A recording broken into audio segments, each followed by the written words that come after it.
Howdy folks, welcome back to another episode of Super Hamster Plays Kingdom Death. As ever, do me a favour, hit the thumbs up button on this video, and if you haven't already done so, don't forget to subscribe to the channel as well. Now, if you recall in our last episode, we've had our first encounter with a true white lion, a level 1 white lion. One of our 4 survivors, dear Esmeralda here, was unfortunately killed. Having checked the rules, her equipment immediately goes back to the settlement. So I'm just going to stick that over here with our resources. If you recall from the episode before, during the hunt of the white lion, we managed to find these 5 resources. So we've already got those, and Meninga over here has picked up a bit of an injury, which has ongoing effects that may or may not come into play as we go through. But the first thing we need to do is to look in the Showdown White Lion page of the book and see what rewards and things we get for defeating the lion. So, victory against a level 1 lion. Every surviving every surviving survivor gains +1 experience. So I'll just mark those on. Now, I will show you here on Myth's card. Actually, we're going to need Myth over there as a marker. As you can see here, filling out that second box has triggered an event, which is an age story event. So we'll be looking at that to start with. Let's see what that triggers. But before we do that, we'll finish our rewards here. Everybody gains 1 weapon proficiency. So we'll fill that in, which is there. And I'll fill the other 2 in a moment off camera. And we gain our rewards. Now if you look over at the rewards chart, this tells us for level 1 we gain 4 basic resources. So these are like these ones, the broken lantern, bits of bone, skin, maybe internal organ or something. They're the things we find scattered around the battlefield, really. So we've got a monster organ, a skull, some more bone, and a piece of hide. So we'll add that to our collection of things. So we've got 2 bones, but everything else over here is new. And we also gain 4 of the special white lion resources. So let's have a look at that. What have we got? Some white fur, an eye of the cat, a great claw bone, and some more white fur. So yeah, so we've got quite a few resources at this point. So let's just stick those all over there. They're doing their thing. It also says the first time a white lion is defeated, add the catarium to your settlement. So we have gained the catarium. Catarium. I like catarium. Which is basically somebody who knows how to deal with all of the things we get from the cat. So we'll just fill this one in down here in the settlement locations part.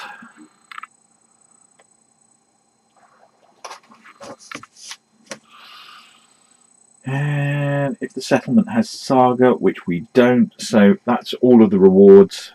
So we'll now be heading. I'll now be looking up the age event for each of those characters who've just aged a little bit.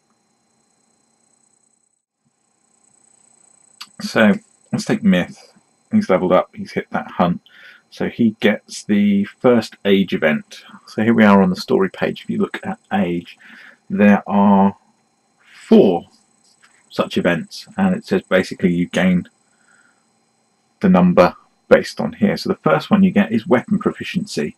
You may now select a weapon type for each weapon proficiency. If you wound a monster with the selected weapon type, you are now eligible to gain a proficiency during the aftermath.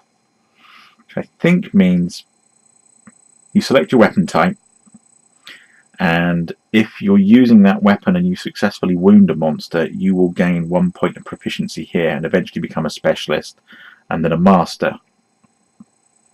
So with these guys I'm probably going to go with, or with those two I'm going to go with sword because I've already given them swords. I'm not sure about myth, so I'll make that decision a bit later on. But in addition, it also says roll 2 d10s and consult a table, and they're going to get some stat modifiers. Okay, so I've done a bit of looking at my options, and I think I'm going to go with the spear for myth. So I've given him the spear proficiency, and these two I've both given sword. So now we're just going to roll on the 2d10 table and see what they get. So we'll start with Vola. 19. She gains +1 accuracy. So accuracy of +1. More likely to hit. Meninga. 10. He gains a random fighting art. So I'll have to deal with that in a second. And myth. 3. He gains +1 strength. And the spear that I'm looking at equipping him with has actually got a strength of 3 anyway, so we'll be getting +4 to his rolls, so he's quite likely to do some damage with that. But now we're going to have to look up fighting arts and see what goes on with Meninga, so I will dig those out and I'll have a look at those. Okay, so there is a whole deck of fighting arts, and basically Meninga is going to get one of them randomly. So he has got cross-arm block. Whenever you are hit, after hit locations are rolled, you may change one result to the arm's hit location. So just write that on there. Cross-arm block. So probably going to be worth getting him some serious armor at some point. And then it says record this, done, and then archive. So put it back in the box.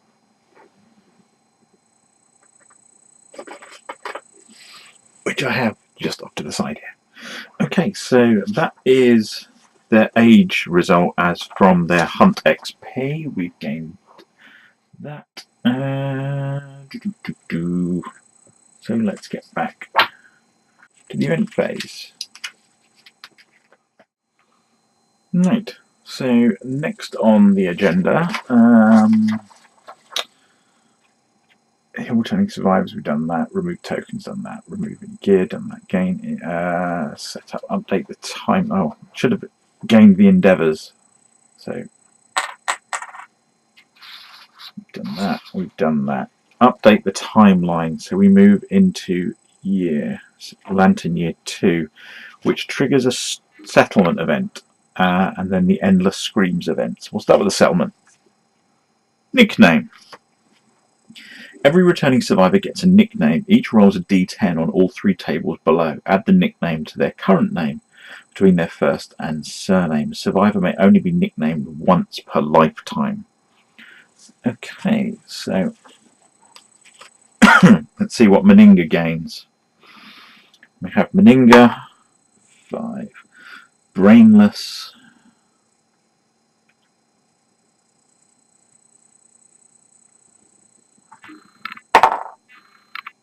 Sneak.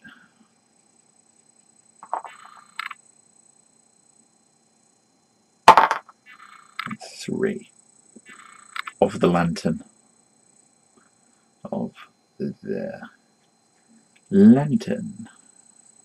So none of those actually have any permanent effects. So Meninga, Brainless, Sneak of the Lantern. Nothing good or bad. Vola, 5. Brainless. Well, she's a bit of a fruit nut. Brainless, Sneak. We can get of the Lantern. 9. Of the Antelope. What's an antelope? Again, no permanent effects. Myth. 9. Wise Mithrax. Mithrax, wise, sneak.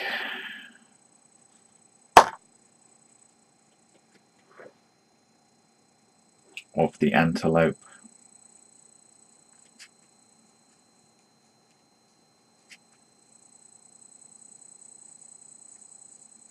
Okay, so we have Mithrax, wise sneak of the antelope, who doesn't have any insanity, so wise. Vola, the brainless sneak of the antelope, who currently has 1 point of insanity. And Meninga, the brainless sneak of the lantern, because everybody knows that sneaking around with a lantern just doesn't work. Unless it's a smuggler's lantern, I guess, but there you go. So that's the story event, which is random. So we've done that one. And now we need the Endless Screams event. And all the events in this book are quite neatly laid out in alphabetical order. A scream pierces the silence around the settlement. As the noise fades, a chorus of horror rises up in answer.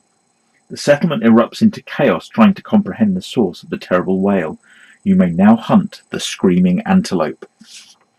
So under Quarries on the Screaming Antelope. I'll add that one. Add in the quarry list to the settlement record sheet. Nominate a single survivor to stand amidst the madness. They gain +1 courage and become the voice of reason. Well, as we have a choice between brainless and wise, I think Myth is going to be the wise one. So he gains 1 courage, which actually puts him into the bold category, so we'll have to look up that in a second. And he becomes the voice of reason. What does that mean? Give me a sec, I'm going to look that one up as well. And that didn't take very long, because it's the next part of the book. Over here. The voice of reason. Roll a d10. 7. The survivor stands firm in the face of the screaming unknown. Slow and strong words change the settlement's fear into tingling excitement. I think we picked the right man for the job. After all, the endless screams might be an opportunity to gain knowledge and harness the darkness. The survivor gains the Orator of Death fighting art, and all returning survivors gain +2 insanity. +2. +2. So Meninga's getting there. And Vola is now technically insane. And what was that fighting art? The Orator of Death. So let's find that fighting art and see what it does. The Orator of Death. Once per showdown, you may spend your action to have all non-death survivors gain +2 insanity. When you die, you encourage all survivors with your last words. The Orator of Death. Once more to the breach, dear friends, and other such inspiring words. Right, so that's the settlement event done. Returning survivor and the endless scream. So that's the events done, which would be our timeline. Update the death count. We had a death. Oh, and before we do the death, Mithrax also triggered the bold event. So let's find that one.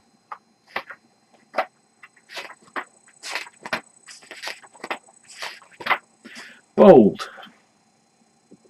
In a single moment, your perspective changes profoundly. Select the triumph corresponding to the current game phase. So we are in the settlement phase. We're going to triumph. So everybody gain these benefits once. In this fleeting existence, any moment shared creates meaning. The bonds forged between survivors give you hope. Gain the following ability, Matchmaker. When you're a returning survivor, once per year you may spend 1 endeavour point for intimacy, or to trigger the intimacy event. So he is a matchmaker. That's not him.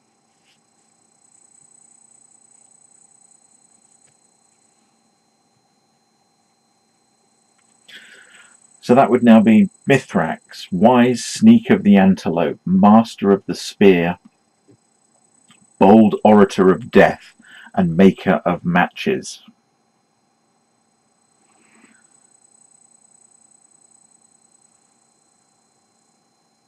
Matchmaker. When you're returning survivor once per year,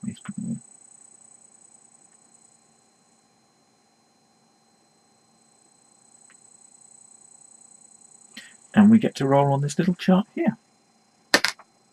8. Gain 1 strength. He is turning into a bit of a beast. So if I do get him the spear I'm looking at, he's getting +5 to his injury rolls. He's going to start hurting people. So he's becoming a bit of a bulked out dude. Right. And that's why we listen to him. Right, death count. The first time we have a death... Where's my little table gone? Update the death count. The first time death count is updated, we learn the principle of death. So let me look that one up. The principle of death. The group must decide what to do with their first survivor corpse. So we can choose the first harvest, which is basically cannibalism, or at least, well, not so much eating them as more harvesting their body for resources, or we can bury them. And I think the way you treat your dead is what separates you from the beasts. So we're going to go with, we're going to bury them. And we've built the first grave. The settlement decides to build a small monument to mark their loss. The settlement gains the death principle graves. Find and place the card on the settlement and note it on the survival record sheet. After adding the card to the settlement, roll a d10. 2. The settlement gathers around the grave, each taking a moment to reflect the loss and their place in the darkness. All departing survivors gain +1 survival and +1 understanding. Good to know. So we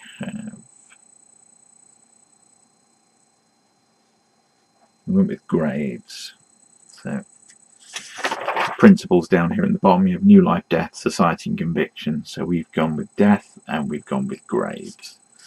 And whoever leaves with this one will gain, is it +1 survive, +1 and +1 und. So whoever goes out on the next one is going to be slightly more with it and kind of wanting to come back. So that was update the death count. Check milestones and story events we've done. And now we're on to development.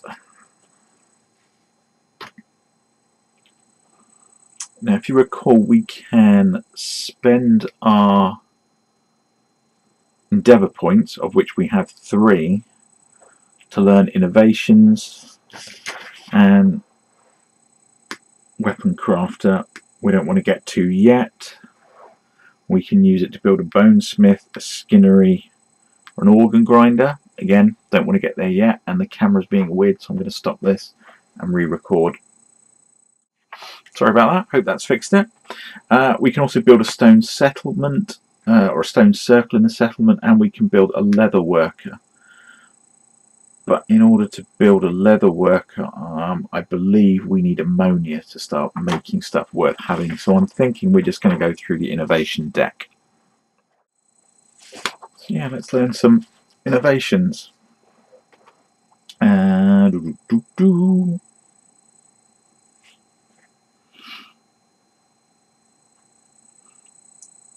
So once per settlement phase, you may spend the listed resources, which is a bone, an organ, and a hide. Well, I'm pretty sure we have all that. So we have a bone,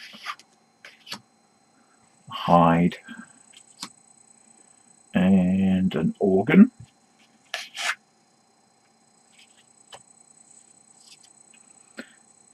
And an innovation point, of which we had 3, we now have 2. You may draw the top 2 innovation cards from our settlements deck. Keep one, return the other to the deck. So we'll have that one. The Inner Lantern and the Symposium. Alright, so the Inner Lantern. The settlement finds the light within. All survivors gain the Surge survival instinct. Once per round, one survival. You may spend 1 survival to gain an action and use it immediately. So that would give us a second action, which could be quite useful. Or, when a survivor innovates, draw an additional 2 innovation cards to choose from, and it ups our survival limit. And I quite like the idea of updating our survival limit.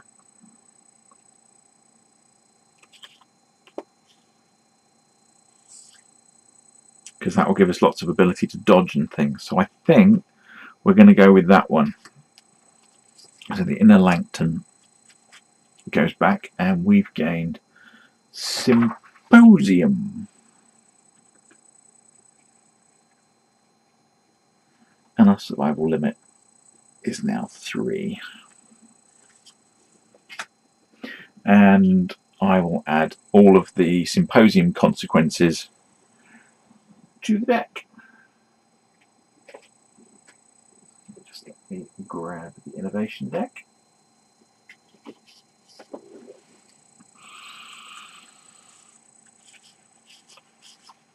And what if we go paint, paint, paint, storytelling, nightmare training,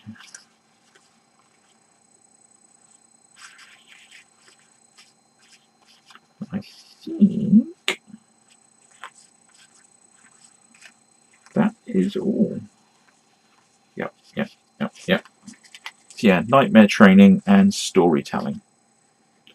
So they also go into our deck for next time. Let's put those over there. So that was the innovation there. I'm also going to use some of our love juice. And we're going to have a bit of intimacy. And if you recall, we have one of those left over, I think, in our resources. Yeah. So we'll use one of those 2. So we'll just use this one on the card. And we'll go find the intimacy event, which is going to be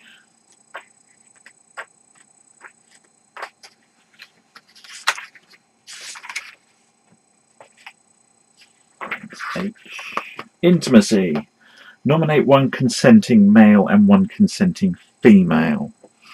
Well, let's go with a couple from here. So we've got, let's call him Bob and Barbara. Bob and Barbara are going to take some of our fantastic Lion's Love Juice. Not going to ask them what it is. The nominated survivors must be able to consume, which they can. The first time the settlement gives birth to a new survivor, it doesn't yet. Roll on the intimacy table. D10. A 6. A new survivor is brought kicking and screaming into the world. The child's eyes are free of the ink that stained the founders. The settlement immediately gains 1 population. Now, the first time your settlement gives birth to a new survivor, gain +1 population from the intimacy. Okay, so that's +1. The survivors ponder the existence, come up with the principle of new life, which is another one of these. So let's go find that. Before I do, let's mark that page so we can come back to it. Principle of death, we've just done that one. And the principle of new life. Your group must decide how to raise their young. Choose one. Raise them without mercy or raise them with affection.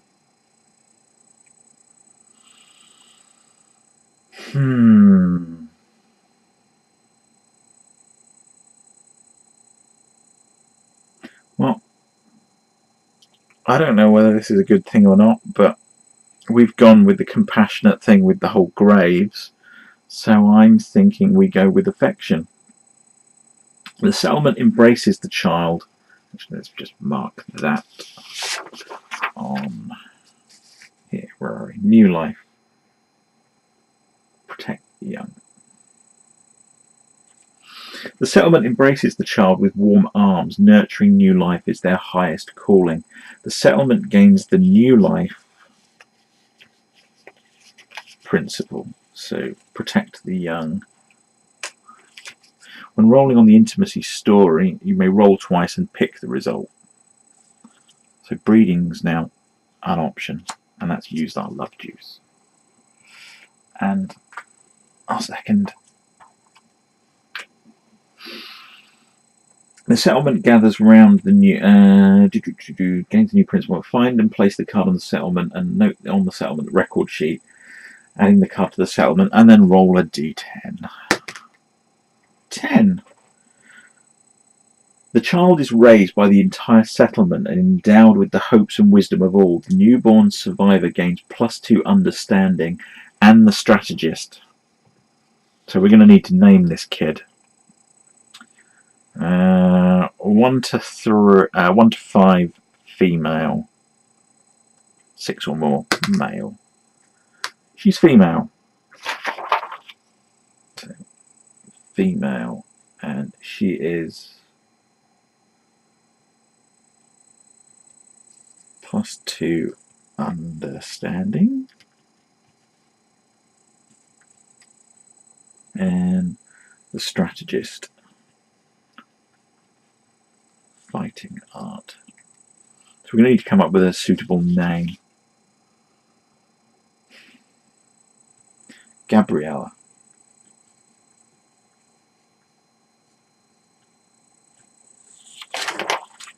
Who we shall raise to be some sort of prophet. And what other? Well, we have another one. I don't want to start using up all of our equipment, upgrading things. We've done those.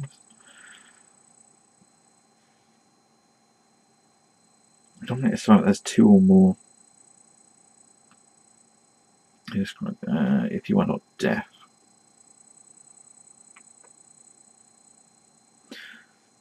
Shared experience. Nominate a survivor that has 2 or more hunt XP than yourself. So one of these people could teach other people. And I'm thinking we're going to do that with Gabrielle.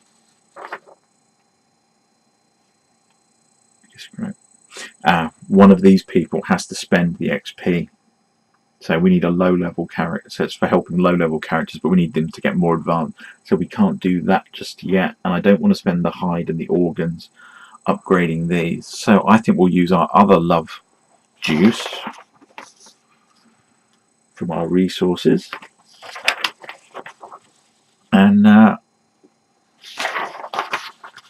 we'll send 2 more out. So, out, let them stay in. So we've got 1 there and 1 there. And we'll go back to the intimacy result. But before we do that, let's just double check. Well,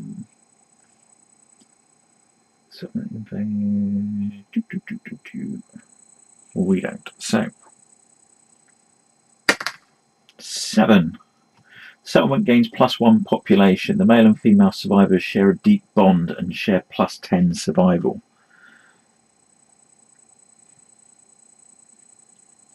So they're going to be starting with 3 survival, or the first time they go out, which is pretty cool.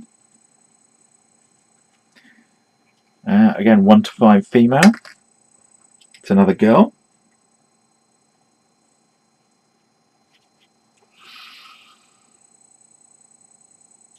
And we already have our new life principle, so that's our innovation done. What's next? Develop. So that would be spending our resources and things. So I will pause the video here. I'm going to take a look at all the equipment we've got, what options we've got as far as weapons and armour are concerned. And then I'll bring you back once I've decided what I'm going to do. See you in a minute. Okay, so welcome back. And yeah, we've got quite a bit of equipment going for us this time, having picked up the extra resources on the hunt. So I'm going to make some bone daggers. Don't do as much damage as the bone sword, but you get 3 attacks with them, so I figure more likely to get critical hits. Also, if you roll a critical hit or a perfect hit, i.e. a lantern on the hit, that character gains +1 survival, so that will keep people in the game. And now we're getting a survival maximum of 3, and I figure I need to find ways to start generating it. So that's the bone dagger. I'm going to make a set of rawhide boots. When that character departs, they will gain +1 survival. So another way to start generating stuff. I believe it was Meninga got the Wonder Woman crossed arms block technique. So I've got him some White Lion gauntlets, which is basically just 2 armour in the arms, so you can take a bit of a hit. Having found the skull, which I've just noticed actually has a rule on it that when you find it, one of the survivors gains +1 insanity, so we'll give one of them one of those. I'm going to make a skull helm. It's 3 points of armour to the head. It says if you suffer a severe head injury, so that would be 5 points of damage getting through, no, 6 points of damage getting through, the skull helm is destroyed and archive this card. But for the moment, that's quite a nice helmet. Having Mithrax, having become our damage dealer and learnt weapon mastery on a spear, I figure he needs to have a big spear. So he gets 2 attacks, hits on a 6 with +3 damage and a reach of 2, so we can actually hit not just adjacent spaces but the next one out as well. So theoretically I can line Myth up behind these 2 and poke over the back. I'll need to check the rules on line of sight and things, but it might just be a case of, you know, he fights from, we stand in a line like that, and a lion's merely fighting these 2 and he can effectively attack diagonally because he can go 1 and 2. But either way, it means I can get more people into the fight. And yeah, it's doing +3 damage, and I think, yeah, Myth was on +2 strength anyway, so he's a +5 damage. So against that line, he'd have been hitting it on 3s, which is quite impressive, I think, for some starting characters. And I've ground up these lion testicles and made a frenzy drink. You can consume it and you suffer the frenzy brain trauma, which can be used once per showdown. Effectively, that means he can no longer spend survival points on defensive stuff, but he does gain +1 speed and +1 damage for the rest of the encounter. So if I give that to the right person, I can turn them into a bit of a death dealer as well. And I figure towards the end, like you know, when the lion or whatever it is we're fighting gets down to the last 2 or 3 hit points, that'll be the time to get in and just give them a good solid pounding. So that's what we've done, which means we've still got the Eye of the Cat organ saved, and we've gained another broken lantern because we already had one in store. So I will add those to my list of resources. So we've used that one. We've got those, 2 of those, and an Eye of the Cat. And if you'll recall, Gabriella gained the first child that was born gained the strategist fighting art. I've looked that up, and basically after you've set up the scenario, you can place either a toppled pillar or the big stone head that we saw, so you can pick your terrain a bit more and gear things towards that. and I'm working on the principle that once we kill something that gives us a bow and arrow, getting people up on the high ground would actually be quite useful, because they're more difficult to attack and they gain plus bonuses to range and accuracy from firing down. So that'll be the next thing we're going for. But yeah, so that's where we are. We gained quite a lot from that encounter. A lot of things happened, a lot of things moved on. Obviously we're still mourning Esmeralda's death, but we're celebrating the birth of Gabriella the Understanding, and her friend who has yet to be named. Let's call her Fiona, who is probably going to have a bit of a chip on her shoulder because she's been somewhat overlooked by the birth of Gabriella, but there you go. So yeah, so there's our settlement. That would be Malus Navis coming along quite nicely. And I think in the next one, the next video will be another hunt, and we're probably going to go for another lion. I might take a quick look at the Screaming Antelope and see if it's worth going down that route, or whether we just want to get some more of this funky white lion equipment, particularly that bow. But we'll find out in the next one. So as ever, do me a favour, hit the thumbs up button on this video, and if you haven't already, please subscribe to the channel so you can see what's going on in the continuing adventures here in Kingdom Death Monster. Thanks for watching. Bye for now. Bye bye.